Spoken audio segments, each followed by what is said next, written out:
아버지 혼자 두고 갈 순 없어요. 10살 어린아이의 처절한 비명 소리가 마을을 울립니다. 세상에서 가장 행복해야 할 혼례날. 아이는 꽃가마 앞에서 하염없이 눈물만 쏟고 있습니다. 병든 아버지는 그런 딸을 차갑게 가마로 떠밉니다. 사람들은 이 기막힌 광경에 혀를 차며 안타까워하지요. 그런데 이 혼례 뒤에 소름 돋는 음모가 숨겨져 있다면 믿으시겠습니까? 꼬마 신부의 기막힌 운명, 지금 시작합니다. 밥마실 야담일 찾아주셔서 감사합니다. 구독과 좋아요는 큰 힘이 됩니다. 오늘 이야기 시작하겠습니다. 옛날 어느 조용한 마을에 두 양반이 살고 있었습니다. 두 사람은 성이 달랐지만 아주 각별한 사이였지요. 동네 사람들은 이 두 사람을 친형제보다 정이 깊다고 칭찬했습니다. 한 사람은 큰 부자인 김진사였습니다. 대대로 넓은 땅을 물려받았지요. 큰 기와 집 창고에는 1년 내내 쌀과 고기가 넘쳐났습니다. 반면 다른 한 사람인 최진사는 형편이 넉넉하지 못했습니다.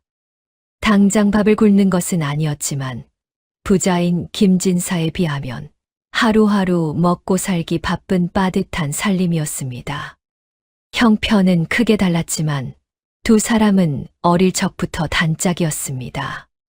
글방에서 글을 배울 때도 늘 나란히 붙어 다녔지요. 그런데 참 재미있게도 머리가 좋고 글을 잘 쓰는 건 가난한 최진사였습니다. 김진사가 모르는 것을 물어보면 최진사가 척척 대답해 주었지요. 김진사는 그런 똑똑한 친구를 아끼며 아주 깊은 정을 쌓아왔습니다. 어른이 된 뒤에도 김진사의 고운 마음씨는 변하지 않았습니다. 친구의 살림이 빠듯한 것을 알고는 남몰래 심부름꾼을 시켜 친구네 집을 살뜰히 챙겨주었지요. 가난한 친구의 자존심이 상할까봐 걱정했던 것입니다. 그래서 모두가 잠든 밤이면 몰래 옷감과 먹을거리를 챙겨주었지요. 김진사에게는 부자라고 으스대는 마음이 조금도 없었습니다. 그저 아끼는 친구가 당당하게 살기를 바라는 순수한 진심뿐이었습니다. 하지만 사람의 마음은 참 알 수 없지요.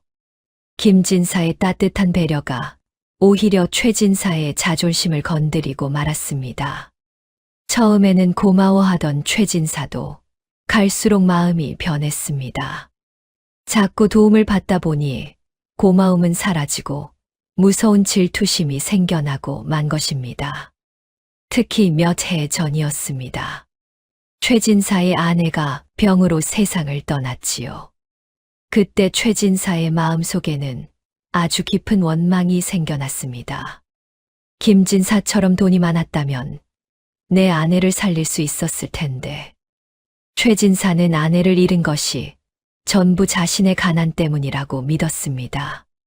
그런데 담장 너머 부자 김진사네 집에서는 매일같이 사람들의 웃음소리가 들렸습니다.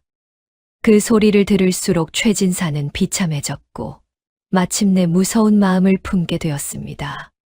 도대체 세상이 어찌 이리 불공평한가? 어릴 적엔 분명 내가 훨씬 똑똑했는데 저 녀석은 부모 잘 만난 덕에 평생을 잘 살고 나는 왜 이렇게 가난하게 살아야만 하나? 왜 내가 저 녀석이 던져주는 도움에 매번 굽신거리며 고마워해야 한단 말인가? 최진사는 김진사가 선물을 들고 올 때면 억지로 웃으며 고개를 숙였습니다. 정말 고맙네, 친구야. 하고 말이지요. 하지만 옷소매 안으로 꽉 쥔 두 주먹은 자존심이 상해 부들부들 떨리고 있었습니다. 김진사의 따뜻한 마음이 커질수록 최진사의 무서운 미움도 점점 커져만 갔습니다. 세상에서 가장 무서운 일은 바로 이것이었습니다. 너무 큰 호의는 때로 자존심을 상하게 하고 결국 무서운 원한으로 돌아온다는 사실 말입니다. 두 사람에게는 아주 귀한 자식이 한 명씩 있었습니다. 먼저 최진사에게는 18살 된 아들, 진우가 있었지요. 가난한 아버지를 돕는 아주 든든한 청년이었습니다. 반면 김진사에게는 늦둥이 딸, 수아가 있었습니다. 이제 겨우 10살이라 아직 부모의 손길이 많이 필요한 아이였지요. 그런데 이 두 사람에게는 똑같은 슬픔이 하나 있었습니다. 바로 아이들의 엄마가 모두 일찍 세상을 떠났다는 가슴 아픈 사실이었습니다. 최진사의 아내는 가난 속에 고생만 하다가 일찍 병으로 세상을 떠났습니다. 고운 옷 한 번 입어보지 못한 제 말입니다. 김진사의 아내 역시 늦은 나이에 딸 수아를 낳다가 몸이 상했습니다. 갓난아기 얼굴만 겨우 한 번 안아보고 그만 세상을 떠나고 말았지요. 엄마 없이 아이를 홀로 키우는 똑같은 처지. 두 사람은 전보다 훨씬 더 자주 만나 서로의 슬픔을 나누었습니다. 그러던 어느 날이었습니다.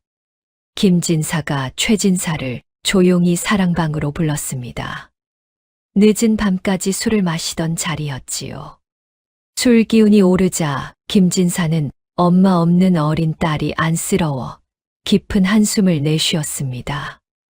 그리고 친구 최진사에게 아주 뜻밖의 이야기를 조심스레 꺼냈습니다.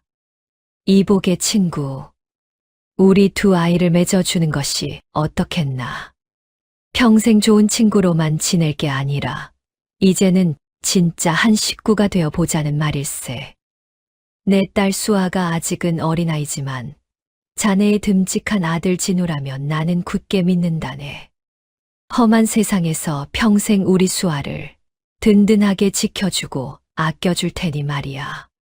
수아가 자라 어른이 되면 자네 아들과 꼭 혼인을 시켜주세. 우리 두 집안이 서로 의지하며 끈끈한 진짜 가족으로 살았으면 참 좋겠네. 김진사가 이런 제안을 한 데에는 아주 슬픈 이유가 있었습니다. 자신이 병들어 먼저 세상을 떠나면 홀로 남을 어린 딸이 너무나 걱정되었기 때문입니다. 그래서 세상에서 가장 믿는 친구와 그 듬직한 아들에게 하나뿐인 귀한 딸을 안심하고 맡기고 싶었지요. 친구의 진심을 전해 들은 최진사는 깜짝 놀라고 말았습니다. 고을에서 제일 가는 부자가 가난한 자기 집안의 딸을 주겠다니 도무지 믿기지 않았던 것입니다. 보통 사람이라면 엎드려 고마워할 일이었습니다. 하지만 평생 부자 친구 곁에서 기가 죽어 마음이 몹시 비뚤어진 최진사였습니다. 안타깝게도 그의 마음 속에는 아주 나쁜 생각이 먼저 떠올랐습니다. 처음에는 그저 자존심이 상해 속으로 불만만 가득했지요. 그런데 술에 취해 자기 손을 잡은 김진사의 얼굴을 보던 순간이었습니다. 최진사의 머릿속에 갑자기 아주 무서운 계산이 떠올랐습니다. 가만히 따져보니 저 큰 부자인 김진사에게는 대를 이을 아들이 없었습니다. 오직 10살 된 어린 딸 수아 하나뿐이라는 사실이 떠오른 것입니다.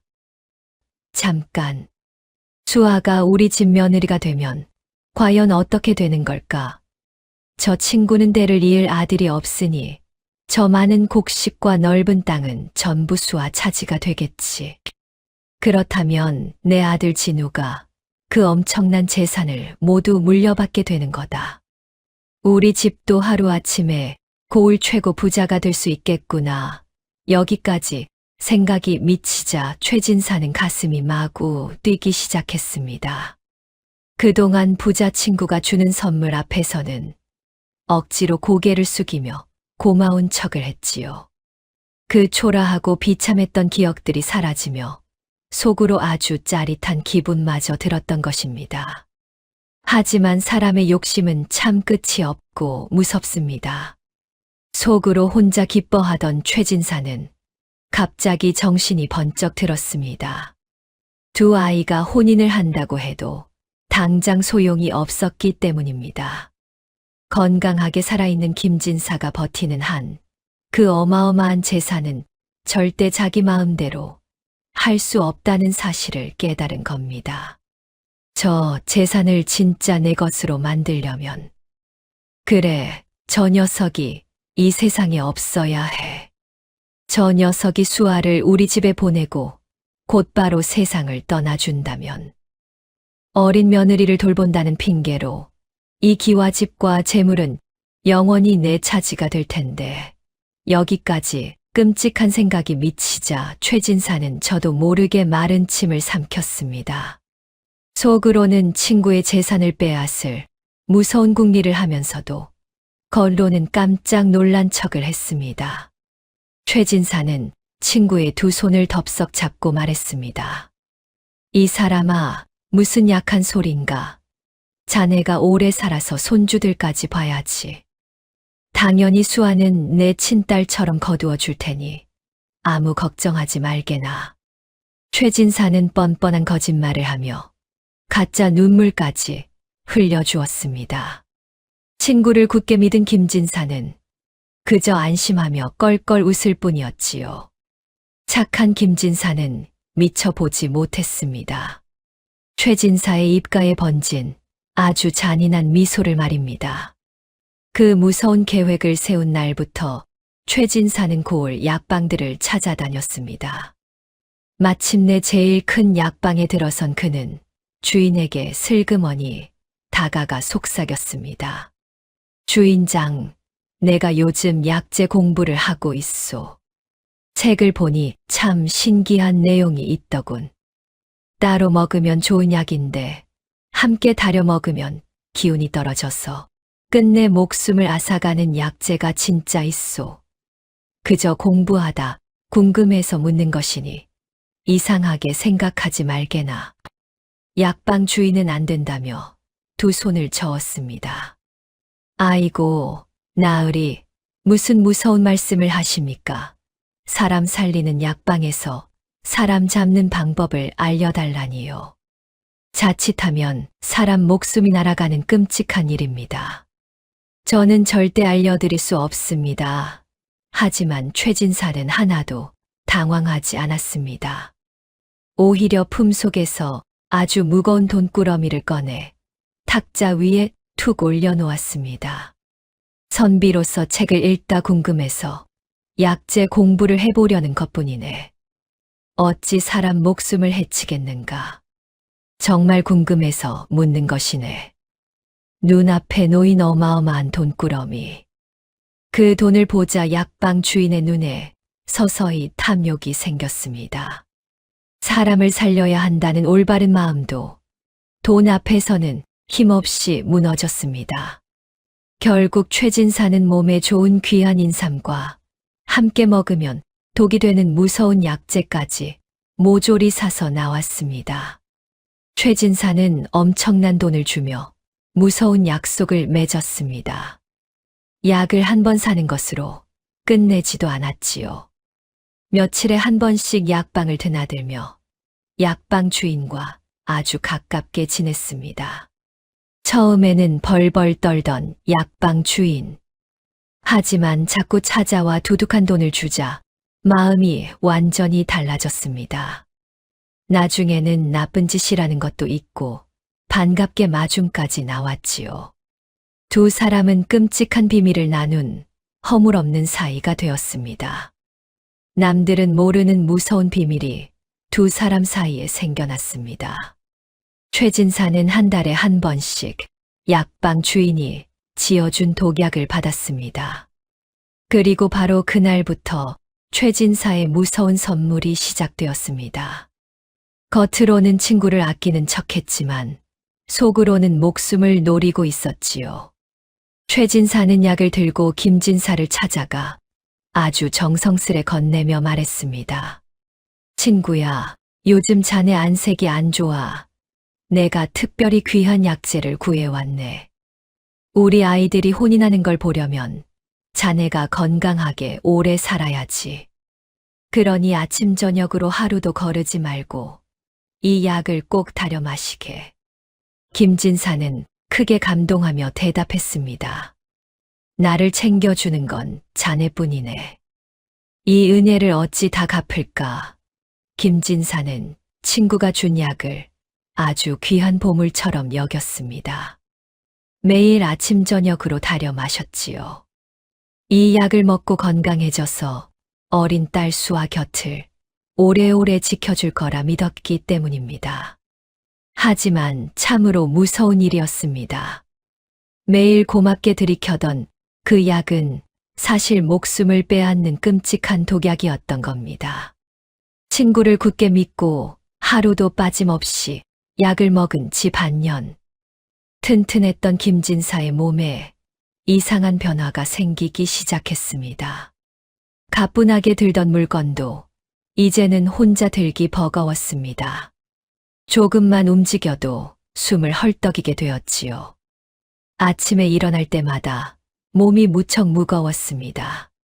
자꾸만 자리에 눕고 싶어지는 이상한 피곤함을 느낀 것입니다. 용하다는 의원들을 모두 불러보았지만 다들 고개만 갸우뚱할 뿐이었습니다.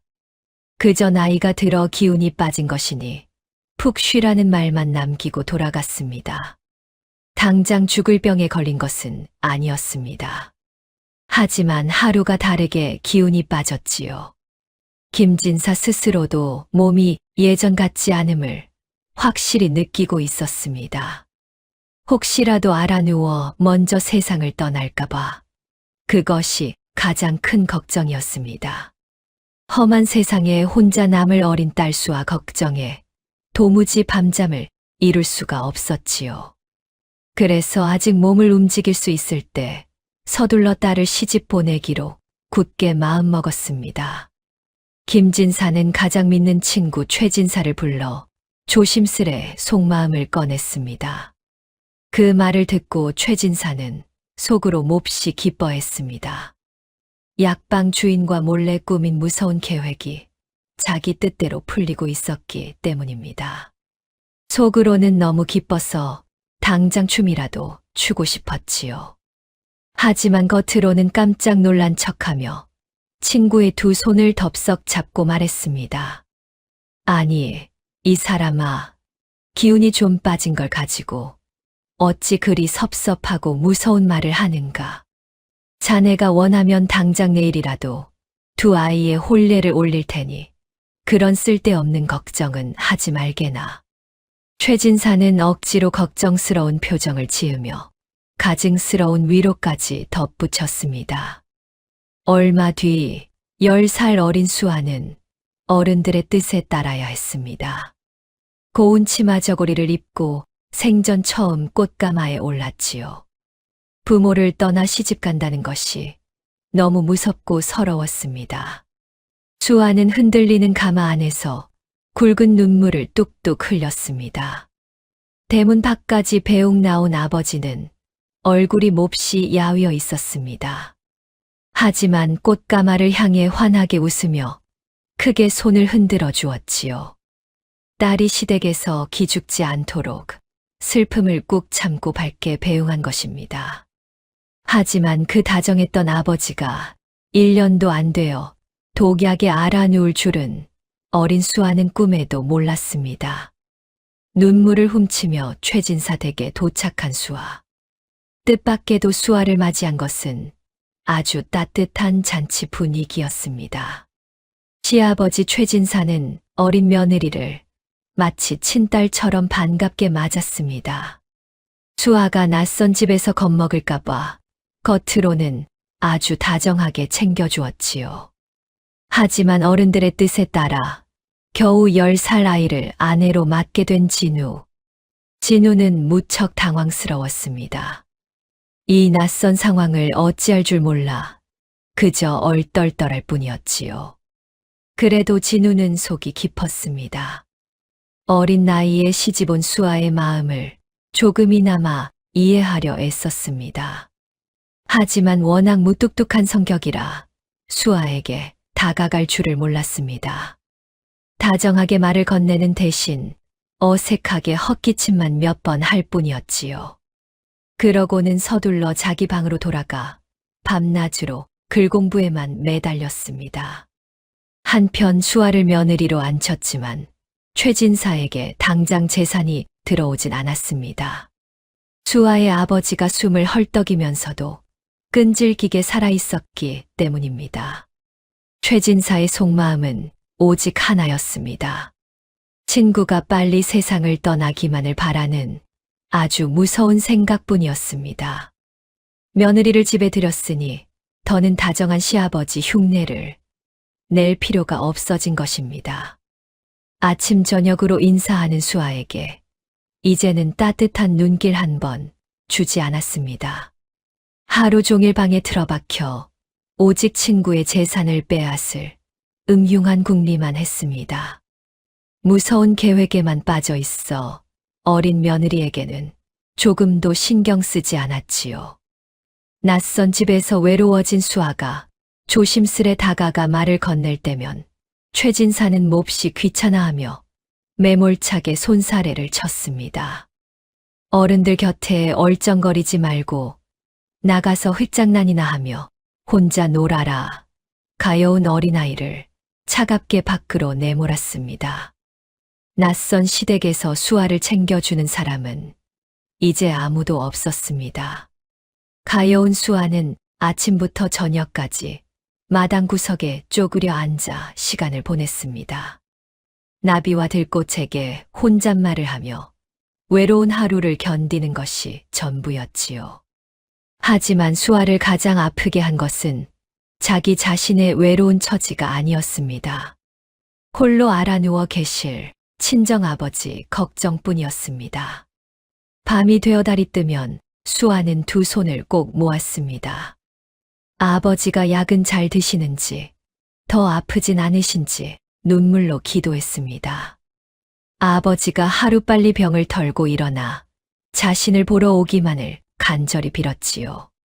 이런 지극한 효심에도 불구하고 시아버지의 끔찍한 계획은 다가오고 있었습니다. 가여운 수아는 그 무서운 진실을 꿈에도 알지 못했습니다. 맑고 화창한 어느 날 오후였습니다. 시집 와서도 늘 혼자였던 어린 수아. 조용한 뒤뜰 나무 그늘에 앉아 있었습니다. 아버지를 생각하며 훌쩍이던 수아는 들꽃을 만지며 쓸쓸히 시간을 보냈지요. 그런데 바로 그때였습니다. 사랑방 쪽에서 낯선 목소리가 들렸습니다. 누가 왔는지 궁금해진 수아는 발소리를 죽이고 뒷문으로 다가갔습니다. 방 안에는 고을 약방 주인이 있었습니다. 아들의 혼인을 축하하러 온 것이었지요. 약방 주인은 최진사의 무서운 계획을 꿈에도 모르고 있었습니다. 그저 약재를 공부하는 착한 선비로만 믿고 아무 의심 없이 반갑게 안부를 물었습니다. 나으리, 아드님 혼례를 축하드립니다. 그동안 사 가신 약재들은 공부에 도움이 되시는지요? 걱정되는 마음에 한 말씀 더 올립니다. 지난번 사 가신 약재는 특히 조심하셔야 합니다. 따로 쓰면 괜찮지만 잘못 섞어 다리면 사람의 기운을 말려 죽이는 독이 되거든요. 나으리께서야 공부로만 보시겠지만 워낙 위험한 물건이라 다시 주의를 드립니다.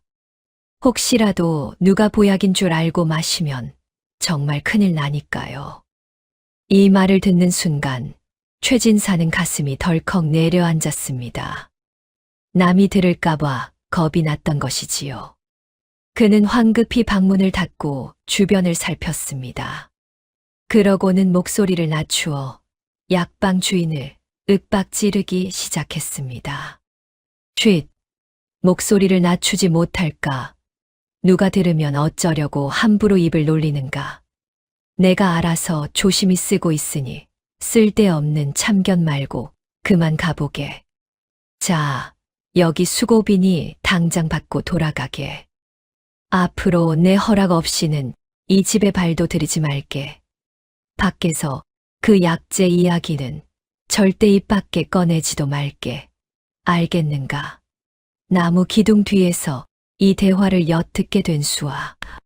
10살 수아의 조그만 몸은 무서움에 덜덜 떨리기 시작했습니다. 약방 주인이 말한 그 약재 이름들이 아버지가 매일 드시던 보약 재료와 똑같았기 때문입니다. 아버지를 살리는 약인 줄 알았는데 사실은 목숨을 빼앗는 독약이었던 겁니다. 약방 주인의 걱정이 도리어 무서운 진실을 알려주는 열쇠가 되었습니다. 아버지가 알아놓은 진짜 이유는 시아버지가 건넨 약 때문이었습니다. 그 약이 무서운 독약임을 알게 된 수아는 너무나 큰 충격을 받았습니다. 시아버지는 겉으로 웃고 있었지만 뒤로는 친구를 죽이고 있었던 겁니다. 시아버지의 잔인한 진짜 얼굴을 알게 되자 수아는 덜컥 겁이 났습니다. 두 뺨 위로 하염없이 눈물이 쏟아졌지만 들킬까봐 소리조차 낼 수 없었지요. 혹시 자기 목숨까지 빼앗을까봐 입을 꽉 막고 숨죽여 눈물만 삼켰습니다. 방으로 돌아온 수아는 밤마다 이불을 뒤집어 쓰고 울었습니다.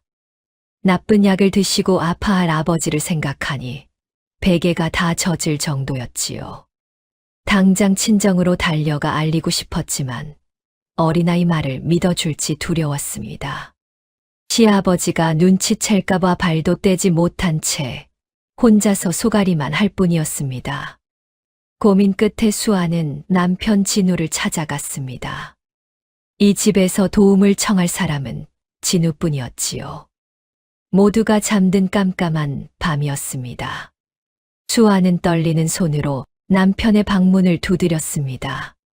책을 보던 진우가 의아해하며 문을 열었습니다. 그곳에는 눈물 범벅이 된 수아가 서 있었지요. 진우는 깜짝 놀라 무슨 일이냐며 물었습니다.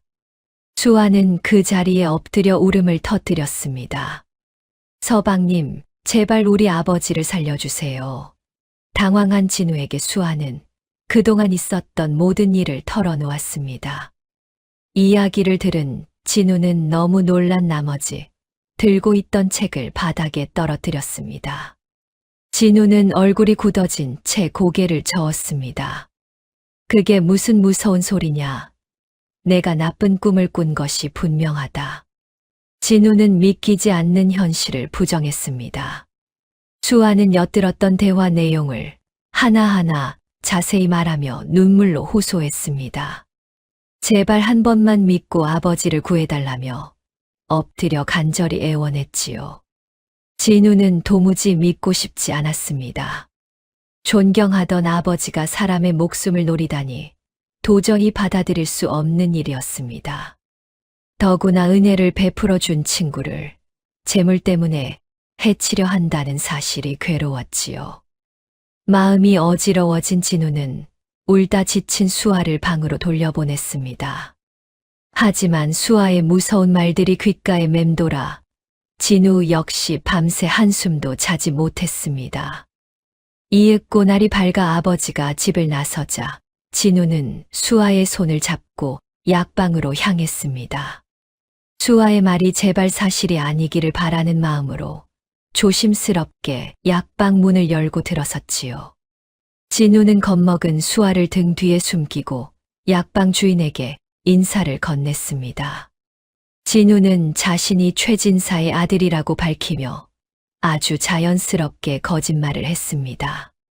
아버지가 요즘 약 공부에 너무 매달리셔서 아들로서 도움을 드리고 싶어 왔습니다.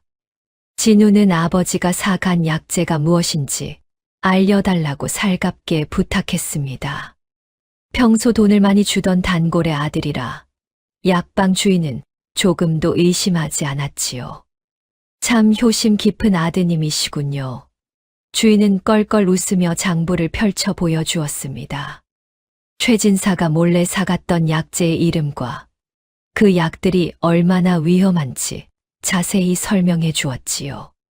집으로 돌아오는 길, 진우는 다리에 힘이 풀려 바닥에 털썩 주저앉고 말았습니다. 겉으로는 둘도 없는 친구처럼 웃으면서 뒤로는 은인의 목숨을 끊어온 아버지. 그 잔인한 진실을 떠올리자 진우는 숨조차 쉬기 어려웠습니다. 가슴이 너무나 아프고 괴로워 진우는 소리 없이 눈물만 흘렸습니다. 옆에서 울던 어린 수아는 주저앉아 있는 진우의 옷소매를 붙잡았습니다. 그리고 빨리 친정집에 가서 이 모든 사실을 알려야 한다고 애원했습니다. 진우는 괴로운 고민에 빠졌습니다.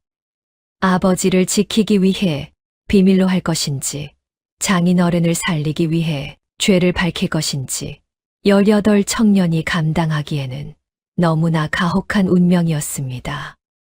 진우는 결국 아버지에게 직접 진실을 들어보기로 마음먹었습니다.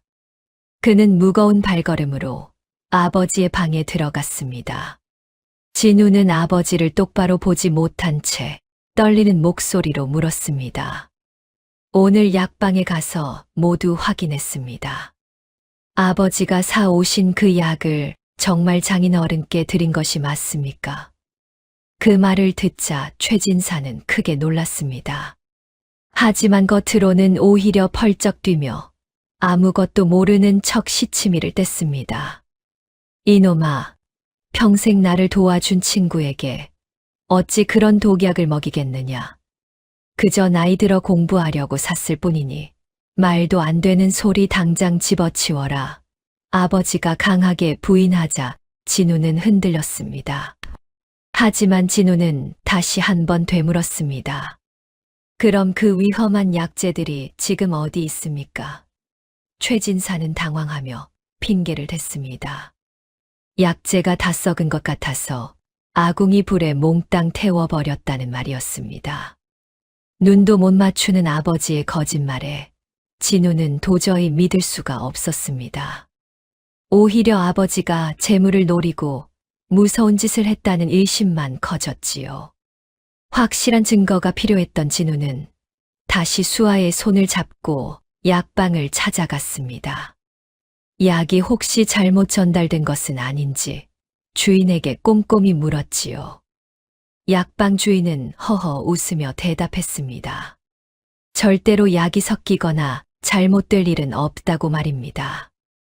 약봉투에 저만 아는 표시를 해두었습니다. 그 표시만 보면 어떤 약인지 바로 알 수 있지요. 약봉투에 특별한 그림 표시가 있다는 말에 진우와 수아는 무언가 깨달았습니다. 서방님, 어서 가서 저희 아버지 약봉투를 직접 확인해 봐야 합니다. 두 사람은 서둘러 약방을 뛰쳐나왔습니다. 숨이 턱끝까지 차오르도록 쉬지 않고 친정집으로 달려갔지요. 마침내 장인어른 댁에 도착한 두 사람. 대문을 열고 마당으로 뛰어 들어갔습니다. 곧장 아버지가 계신 사랑방으로 들어갔지요. 몹시 야윈 모습으로 숨을 몰아쉬는 김진사에게 다급하게 인사를 올렸습니다. 인사가 끝나기도 전에 수아가 움직였습니다. 구석에 놓인 약상자로 달려갔지요. 수아는 떨리는 손으로 약봉투들을 정신없이 뒤지기 시작했습니다. 약봉투를 뒤지던 수아의 손길이 멈췄습니다. 수아는 크게 울며 방바닥에 주저앉았습니다. 서방님, 어서 이것 좀 보세요. 약방 주인이 말한 표시가 봉투마다 찍혀 있어요. 수아가 건네준 빈 약봉투에는 약방 주인이 보여준 독약 표시가 뚜렷하게 있었습니다. 증거를 직접 확인하는 순간 진우는 가슴이 무너져 내렸습니다. 아버지가 오해받는 건 아닐까 했던 마지막 기대마저 사라진 것입니다. 아버지가 약을 태웠다는 말은 모두 뻔뻔한 거짓말이었습니다. 친구의 재산을 뺏으려고 일부러 독약을 먹였다는 진실이 드러난 겁니다. 진우는 약봉투를 꽉 움켜쥐었습니다. 그리고 울면서 방바닥을 내리쳤지요. 아버지가 어찌 이런 끔찍하고 잔인한 짓을 하셨단 말입니까? 친아버지를 직접 벌해야 한다는 사실에 진우는 가슴이 너무나 아팠습니다. 하지만 진실을 모른 척하면 장인어른과 아내 수아까지 위험해질 게 뻔했습니다. 아버지가 무섭고 두려운 존재일지라도 사람 목숨을 뺏는 악행을 더는 볼 수 없었습니다. 진우는 단단히 마음을 고쳐먹었습니다. 수아야, 내가 장인어른을 꼭 살려드릴 테니 걱정 말고 여기서 아버님 곁을 지키고 있거라. 진우는 눈물을 닦고 자리에서 일어났습니다. 더 이상의 억울한 죽음을 막기 위해 곧장과 나를 향해 단호하게 발걸음을 옮겼습니다. 관아에 도착한 진우는 바닥에 무릎을 꿇었습니다. 품속에 숨겨두었던 약봉투를 꺼내놓으며 참았던 울음을 크게 터뜨렸습니다. 사또 나으리, 제 아버지가 재물에 눈이 멀어 은인과도 같은 김진사를 해치려 했습니다. 여기 증거인 약봉투와 약방 주인의 말이 있습니다. 부디 억울한 생명을 살려주십시오. 제 아버지의 죄를 법대로 엄하게 다스려 주시옵소서. 사또의 명령이 떨어지자 포졸들이 최진사의 집으로 들이닥쳤습니다. 재산을 가로챌 생각에 빠져있던 최진사는 영문도 모른 채 밧줄에 묶여 끌려갔습니다. 관아 마당에 꿇어앉은 최진사는 눈물을 흘리며 서 있는 아들 진우를 보았습니다. 최진사는 미친 듯이 소리를 질렀습니다. 이놈아, 어찌 자식이 아비를 고발하느냐? 내가 정령 제정신이냐? 아버지는 아들을 원망하며 험한 말을 퍼부었지요. 하지만 진우는 아무 말 없이 눈물만 쏟았습니다. 사또의 매서운 신문이 시작되었습니다. 약방 주인이 모든 사실을 털어놓았지요. 확실한 증거 앞에 최진사도 고개를 떨구었습니다. 더는 거짓말을 할 수 없었던 것입니다. 사또는 은인을 배신하고 목숨을 노린 죄가 너무나 무겁고 나쁘다고 호통쳤습니다. 결국 최진사는 호되게 매를 맞고 먼 섬으로 영원히 쫓겨나고 말았습니다. 최진사는 재산을 하나도 얻지 못한 채 어두운 감옥에 갇히고 말았습니다. 그는 그제야 가슴을 치며 후회했습니다. 욕심 때문에 친구를 배신하고 아들과 내 삶까지 모두 잃었구나. 진우는 아버지를 감옥에 보냈다는 생각에 매일 밤 남몰래 눈물을 흘렸습니다. 하지만 장인어른을 살리는 것이 아버지의 죄를 씻는 길이라 믿었습니다. 진우는 약방에서 독을 푸는 약을 가져와 밤낮으로 정성껏 간호했습니다. 10살 수아도 약을 다리며 정성을 다했지요. 조심스럽게 약을 떠서 아버지께 드렸습니다. 두 사람의 정성 덕분인지 한 달이 지나자 기침이 줄어들었습니다. 2달이 지나자 김진사는 스스로 마당을 걸을 만큼 기운을 차렸습니다. 건강을 되찾은 김진사는 그동안 있었던 슬픈 일들을 모두 들었습니다. 하지만 친구를 원망하기보다는 그저 씁쓸한 한숨만 길게 내쉬었습니다. 친구를 믿었지만 그 속에 질투가 있는 줄은 몰랐구나. 내가 잘난 척을 해서 친구의 마음을 아프게 한 건 아닌지 참으로 부끄럽고 가슴이 아프다. 김진사는 아버지를 고발한 사위 진우의 아픈 마음을 헤아려 주었습니다. 죄인처럼 고개를 숙인 진우의 두 손을 꽉 잡았지요. 아버지를 고발한 것은 나쁜 짓이 아니라 생명을 살리기 위한 용기 있는 행동이라고 위로했습니다. 진우야, 내가 진실을 숨겼다면 우리 부녀는 이미 죽었을 것이다. 내가 바로 우리 목숨을 살려준 은인이다. 이제 너를 친아들로 생각할 테니 아비의 잘못 때문에 기죽지 말고 어깨를 펴거라. 김진사는 진우를 믿고 집안의 모든 살림을 맡겼습니다. 진우는 아버지의 죄를 대신 갚는 마음으로 장인을 정성껏 모셨지요. 또한 어린 아내 수아가 잘 자라도록 평생 아끼고 사랑하겠다고 굳게 다짐했습니다. 비록 욕심과 눈물로 시작된 일이었지만 청년의 바른 마음 덕분에 세 사람은 행복하게 살게 되었습니다. 세월이 조용히 흘렀습니다. 꼬마 신부였던 수아는 아름다운 어른으로 훌쩍 자랐습니다. 남편 진우도 공부에 매달린 끝에 나라 시험에 당당히 합격했습니다. 고을 사람들이 모두 존경하는 훌륭한 선비가 되었지요. 건강을 되찾은 김진사는 손주들의 재롱을 보며 행복하게 지냈습니다. 반면 나쁜 짓을 했던 최진사는 가족도 보지 못한 채 먼 섬에서 병이 들었습니다. 결국 곁을 지키는 사람 하나 없이 비참하게 숨을 거두고 말았지요. 아버지가 돌아가셨다는 소식에 진우는 산에 올라 술 한 잔을 올렸습니다. 아버지가 죄를 깊이 뉘우치고 편안해지기를 간절히 빌었습니다. 그 뒤로 진우와 수아 부부는 아버지의 죄를 갚는 마음으로 살았습니다. 해마다 약방을 찾아가 가난한 이웃들의 약값을 대신 넉넉히 내주었지요. 사람을 죽이는 약이 아니라 살리는 약이 더 많이 쓰이길 바란다는 수아의 말에 마을 사람들은 크게 감동했습니다. 오늘 이야기는 여기서 마치겠습니다. 오래도록 평안하시길 바랍니다.